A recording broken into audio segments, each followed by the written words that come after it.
So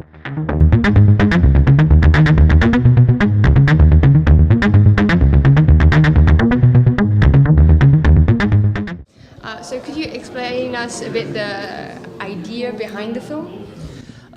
Detention is my high school movie, and I think it's a movie that you have to watch a couple times to completely get. Hopefully, you have a great time the first time you see it, but I think most people who see it understand what I'm talking about. Like after you see it the second time, it's a different movie, and it's designed that way. And I mean, ultimately, what I wanted to do was make a movie for kids that that didn't feel like it was made for like compromised for adults. I think adults will get it, or some of them will, but I always feel like when I see sort of youth movies now, they're always like compromised, like they're slower than they need to be, you know, and they don't use the language that kids actually do, and or the way they think or how fast they process images, because then everyone says, oh, it looks too MTV or something, and I'm like, whatever, let's go all the way with it. Whatever. We often talked between us about the influence of your movie, sort of Breakfast Club, Scream. Could you maybe say a little bit about this? Yeah, I mean, I reference a lot of movies, but it's interesting in that I don't think I just reference movies. I reference pop culture in general. There's a lot of music. There's a lot of fashion. There's a lot of culture things in there, because I feel like kids today don't live like kids say 20 years ago didn't really live in a retro culture. Like maybe 20 years ago in 1991, some kid might say, oh, I like Pink Floyd or something like that. But today, kids wear all sorts of T-shirts because they can go to like a store and buy a ton of T-shirts and go on the internet and see a bunch of sort of history that they reinvent as modern culture. So like all the referencing you see in the movie, I feel like that's the way kids think right now.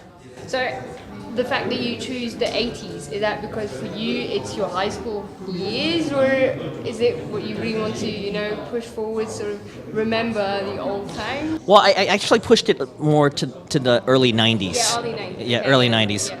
And I specifically did that because I feel like the 80s are kind of played out right now. Like for the last 10 years, everybody goes 80s, 80s, 80s. And, you know, the 90s are now old. Yeah. So I kind of wanted to make a point that, that you know, people that thought the 90s are, you know, not that long ago, it's long ago now. Yeah, we don't have that feeling yet. And what about, you know, all the musics that you have in the film? Was it a problem to have all those different, because I mean, you've got one scene, no spoiler alert, but where it actually turns into detention, and you've got all those music. I mean, it's a superb scene, but how did you come to that? What about the music and all of this? Well, the music was very, very important because I felt like as a youth culture movie that it needed to have a very specific soundtrack to it. You know, unfortunately, to define some of the eras that I was talking about, I needed music that really popped out and said that's the year that particular song worked. So it was a very expensive proposition, and I'll be honest with you, if I weren't a music video director with a lot of contacts, I don't think, you know, even a studio could afford to do what I put together, because I had to ask for a lot of favors. I mean, every favor that I could possibly do, I cashed in.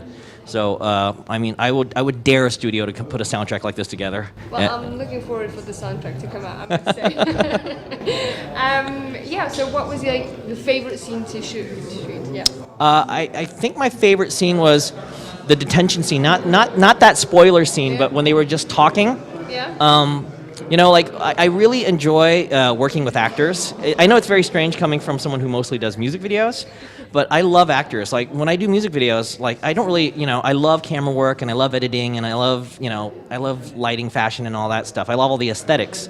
But ultimately, it's all in service of, like, I fall in love with the artist, you know? Okay. Like, I'm not talking about myself, I'm talking about, like, you know, the singer, you know? Like, I have to fall in love with the singer and become the biggest fan in the world. And so when I do a movie, it's like every actor that's up on screen, I fall in love with. I'm like, that is the greatest person, and I just want to know that person. I can't wait to put my camera around it. So in the detention scene where it's nothing but them bantering and they're like mouthing off to each other, like every shot was just so designed for each person. And I really enjoyed constructing an entire scene that way and working with every actor on every little line. Perfect. Just one, maybe my personal question about, I had this fly guy, no spoiler alert, but I know they're going to see it anyway, so he's not allowed to listen too much about it. But, I mean, the fly idea, it doesn't really go into anything about the movie, so why did you put it in? I loved it, but, it was like... Well, one of the things I wanted to do, one of the messages behind the film that I got obsessed with, and by the way, I say I co-wrote it with a guy named Mark Palermo, so I'm not trying to diss Mark. I'm just sort of, you keep asking me. No, of course, of course. But my co-writer and I wrote this movie together, but one of my personal obsessions was the entire idea of when you're in high school, because you haven't lived that much life, like you're 17 years old, when you fall in love, it's like that's the greatest feeling in the world. And then when it ends, it's like your entire world collapses. Because when you process it from the perspective of everything you've known up to that point, when a relationship ends, it's like the worst. It's like the ultimate ending of anything, So that's why I think kids even fear death, because they haven't seen it, and they know that, So one of the things I felt like about high school is that everybody lives in their own cliques, and it.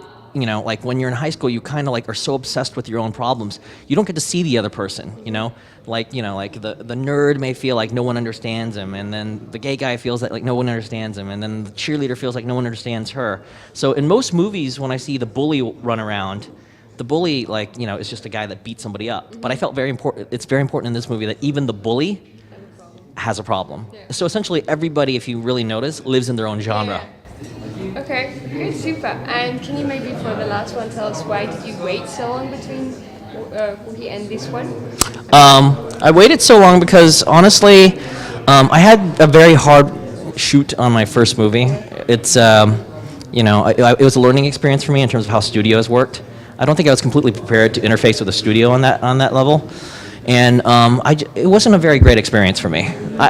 Trust me, I like my movie. I don't know if a lot of people do, but I personally like a lot of aspects of my first movie, Torque.